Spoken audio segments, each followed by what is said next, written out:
Hello guys, golden future 07 में आपका welcome है। आज की हमारी टॉपिक है ट्रांसफॉर्मेशन। आज की हमारी टॉपिक होगी ट्रांसफॉर्मेशन। ट्रांसफॉर्मेशन के पहले का कुछ पार्ट आपको दिया गया है, उसी के आगे का जस्ट पार्ट इंट्रोगेटिव सेंटेंस आपको दिया गया था, ठीक है। इससे पहले एडवर्ब टू का भी दिया गया है। तो इसी के आगे जो एक सीरियल नंबर इसका आता है ट्रांसफॉर्मेशन का, interchange of affirmative into negative sentence, यानी अफर्मेटिव सेंटेंस को नेगेटिव सेंटेंस में बदलना या फिर नेगेटिव सेंटेंस को अफर्मेटिव में बदलना, ठीक है। उसका रूल एक ही है, एक बार बताया जाएगा जैसे अफर्मेटिव का नेगेटिव में, तो नेगेटिव से जो अफर्मेटिव बनेगा तो सेम वही रूल लगेगा, ठीक है। उसके लिए अलग से कोई रूल नहीं लगेगा, जस्ट उसका अपोजिट कर देना है। जैसे सपोज दैट आप एक्टिव से पैसिव बनाते हैं तो पैसिव से एक्टिव भी बना सकते हैं, ठीक। उसी तरह से इसमें है कि अफर्मेटिव से नेगेटिव या नेगेटिव से अफर्मेटिव आपको एग्जाम में करने के लिए कहा जाता है, ठीक है।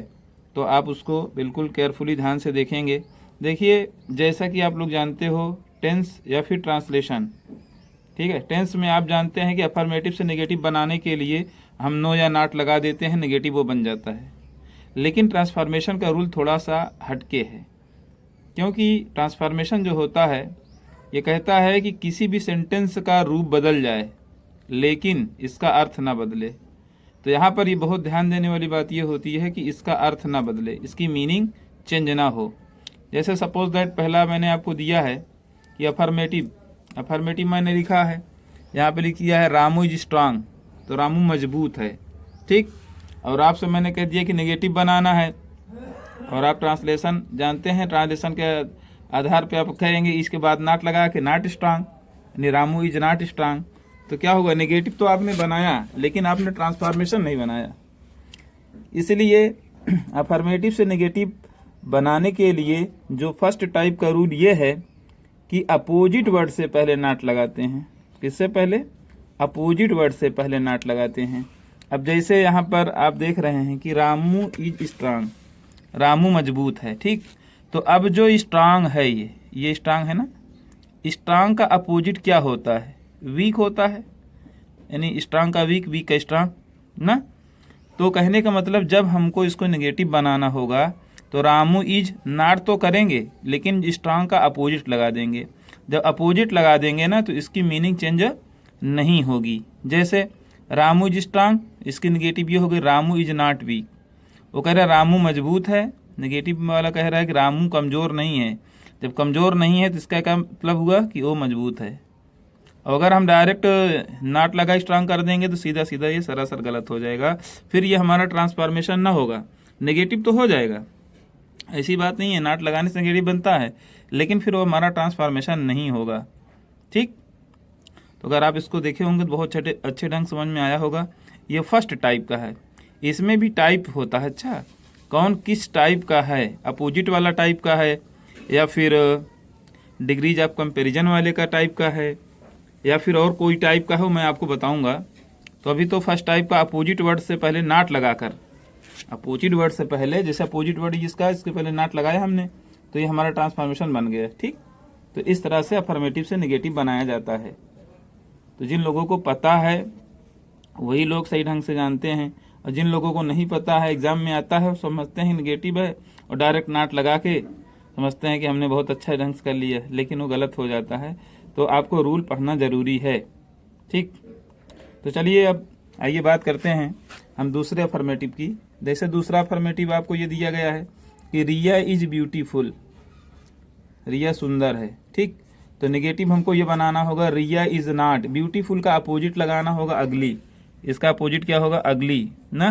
कह रहा रिया सुंदर है तो ये कह रिया बदसूरत नहीं, इसका मतलब है कि वो सुंदर है, ठीक। तो इसलिए अपोजिट वर्ड से पहले नॉट लगाना है, और नॉट लगाकर फिर हम नेगेटिव बना लेंगे आराम से, ठीक। फिर उसके बाद में तीसरा अफर्मेटिव हमने दिया है सुरेश इज वाइज, सुरेश बुद्धिमान है। नेगेटिव वाला कह रहा है सुरेश इज नॉट, वाइज का अपोजिट फूल होता है ना, सुरेश इज नॉट फूल, सुरेश मूर्ख नहीं है, इसका मतलब है कि वो बुद्धिमान है, ठीक। तो सुरेश इज नॉट फूल, इसका ये हो जाएगा। तो गाइस माय डियर फ्रेंड्स, आपको पूरी बात समझ में आ रही है ना। तो इसको जो है ये जितना दिया हूँ मैं फर्स्ट टाइप का दिया हूँ, फर्स्ट टाइप का। चौथे से देखें आपको थोड़ा कुछ नया दिखेगा। ये डिग्रीज ऑफ कंपैरिजन का है चौथा वाला, ठीक है। चौथा वाला क्या है, डिग्रीज ऑफ कंपैरिजन का है। ये थोड़ा हट के रहेगा, इसमें भी नॉट, इसमें क्या होगा कि अपोजिट वर्ड नहीं लगेगा। इसमें डिग्रीज ऑफ कंपैरिजन चेंज करके हम नेगेटिव बना लेंगे, ठीक। ये थोड़ा सा दूसरे रूल का है यहाँ से। ये तो फर्स्ट टाइप का था ऊपर वाला, ये तो फर्स्ट टाइप का था, ठीक। अब यहाँ से चौथे से सेकंड टाइप का शुरू हो रहा है, इस पर आप ध्यान देंगे। देखिए हर किसी का जो है अपोजिट लगा के नहीं बनाया जाता है, नेगेटिव तो बनाना है लेकिन सबका रूल अलग अलग है। तो चलिए चौथा वाला आपको मैं बताता हूँ, और ये इंपॉर्टेंट है, और आगे चलकर हमको डिग्रीज ऑफ कंपैरिजन भी तो पढ़ाना है। और डिग्रीज ऑफ कंपैरिजन से 100% एक सेंटेंस जरूर देगा, चाहे वो पॉजिटिव बनाने के लिए दे या फिर कंपैरेटिव बनाने के लिए दे या फिर सुपरलेटिव। डिग्रीज ऑफ कंपैरिजन से आना ही है, वो ऐसी टॉपिक है, ठीक है। चलिए फिर स्टार्ट करता हूँ मैं। हाँ, तो ये मैंने दिया है कि you are greater than I, तुम मेरी अपेक्षा अधिक महान हो, ठीक है।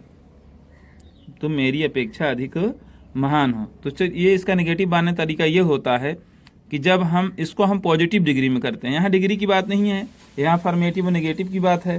तो इसका रूल ये होता है कि अगर कंपैरेटिव डिग्री अफर्मेटिव में होगी, ठीक है, और रूल मैं आगे आपको वीडियो में बताऊंगा, अभी इसका टर्म नहीं आया है ना, टर्म आएगा तो मैं पूरी तरह से इसको एक्सप्लेन कर दूंगा और इसको आप लोग अच्छे ढंग समझ भी लेंगे, क्योंकि इसमें से टॉपिक जरूर आएगा एग्जाम में। तो चलिए फिर बात करता हूँ आई। हाँ, तो इसमें क्या होता है कि जो पॉजिटिव डिग्री बनेगी, कंपैरेटिव हो या सुपरलेटिव हो, वो निगेटिव होगी, ठीक। अब ये देख रहे हैं कि आप ये अफर्मेटिव में हैं, लेकिन अगर डिग्री की बात करते हैं तो ये हमारी कंपैरेटिव है, क्योंकि देन आया हुआ है, ग्रेट में ER जुड़ा हुआ है, ठीक। ये इसकी पहचान है। तो हम जब इसको पॉजिटिव बनाएंगे, लेकिन यहाँ पर हम नेगेटिव ही लिखेंगे, क्योंकि यहाँ बात अफर्मेटिव नेगेटिव की चल रही है, तो इसलिए हम लास्ट वाला उठाएंगे, जो लास्ट का सब्जेक्ट है जो लास्ट का ये ऑब्जेक्ट है, ठीक है। यानी ऑब्जेक्ट को पहले ले जाएंगे सब्जेक्ट प्लेस पर, और उसका जो सब्जेक्ट है उसको ऑब्जेक्ट बना लेते हैं, ऐसा मतलब इसका रूल होता है। तो जो लास्ट में है उसको सब्जेक्ट बना लीजिए। तो जब हम आई को इधर लाएंगे तो आई के साथ क्या लगेगा, उसके साथ इज आर तो लगता नहीं है, उसके साथ पक्का है कि एम लगेगा, तो यहाँ आई एम हम कर देंगे। उसके बाद नॉट लगाना होगा, इसलिए कि पॉजिटिव डिग्री जो होगी नेगेटिव बनेगी। उसके बाद इसकी जो ग्रेटर में ER जब हटाएंगे तो फिर हमको सो एज लगाना होगा, सो ग्रेट करने के बाद एज लगाएंगे, एज के बाद जो यू सब्जेक्ट है उसको ऑब्जेक्ट बना लेंगे। तो देखिए नेगेटिव बनाना था, यहाँ नॉट लग गया और हमने नेगेटिव इसको बना दिया, और अर्थ भी इसका क्लियर है। तुम मेरी अपेक्षा अधिक महान हो, तो कह रहा I am not so great as you, मैं तुम्हारे जैसा महान नहीं हूँ, मैं उतना महान नहीं हूँ जितना कि आप हैं, ठीक। इस तरह से इसका हिंदी अर्थ क्लियर होता है, ठीक। सेकंड टाइप का था। फिर आइए फिर आगे बात करता हूँ। इसके एक और सेंटेंस दिया हूँ मैंने, सी लव्स कुकिंग। ये इस डिग्रीज ऑफ कंपैरिजन का नहीं है, अपोजिट वर्ड वाला ही है। तो सी लव्स कुकिंग ये टेंस में है, जैसे प्रेजेंट इंडिफिनिट में है, लव में ES जुड़ा है ना, तो इसकी जब नेगेटिव बनाएंगे तो सी डज नॉट लगा देंगे, ठीक है। जैसे हम नेगेटिव जानते हैं ना, सी डज नॉट, लेकिन जो लव है उसका अपोजिट यहाँ हेट आया हुआ है, ठीक है, हेट लगाना पड़ेगा। She does not hate cooking, she does not hate cooking.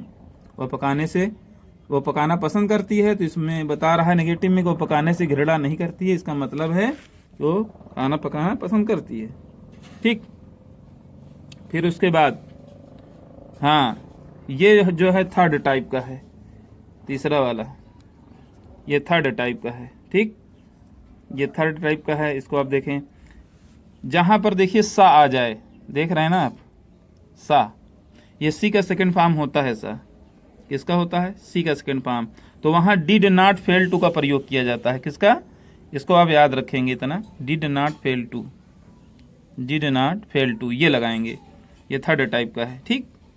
Guys बहुत इंपॉर्टेंट चीज़ चल रही है और इसको बहुत ही केयरफुली आप देखेंगे, ठीक है। तो ही सा दा ताज लास्ट ईयर, पिछले साल उसने ताज को देखा, तो जहाँ पे सा आता है ना, उसको डिड नॉट फेल में बदल लिया जाता है। डिड नॉट फेल का मतलब होता है कि वो मतलब फेल माने असफल होता है, कि वह असफल नहीं रहा या असमर्थ नहीं रहा।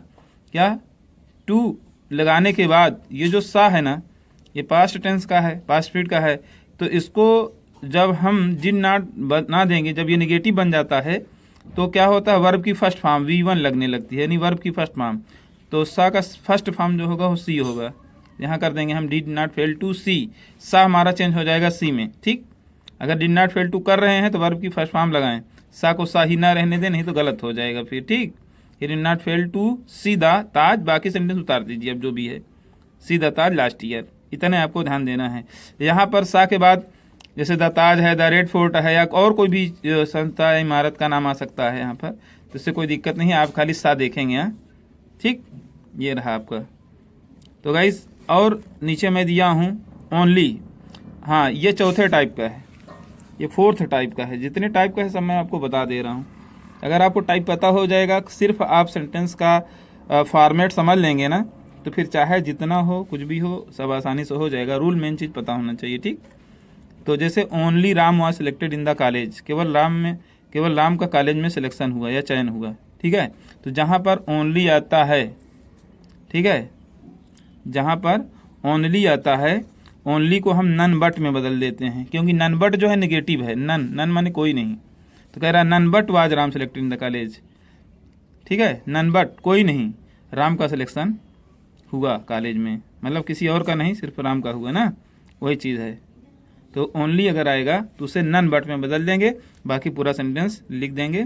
ये रही हमारी आज की वीडियो, ट्रांसफॉर्मेशन अफर्मेटिव से नेगेटिव सेंटेंस बनाना। तो गाइस, ये हमारी आज की वीडियो आपको कैसी लगी इसको आप कमेंट बॉक्स में ज़रूर दें, और अगली वीडियो के लिए आप वेट में रहें, और जितनी वीडियोस दी गई है आप उस वीडियोस को पूरा देखें, पूरा वॉच करें, ताकि आपको पूरा बेनिफिट मिल सके। Thank you.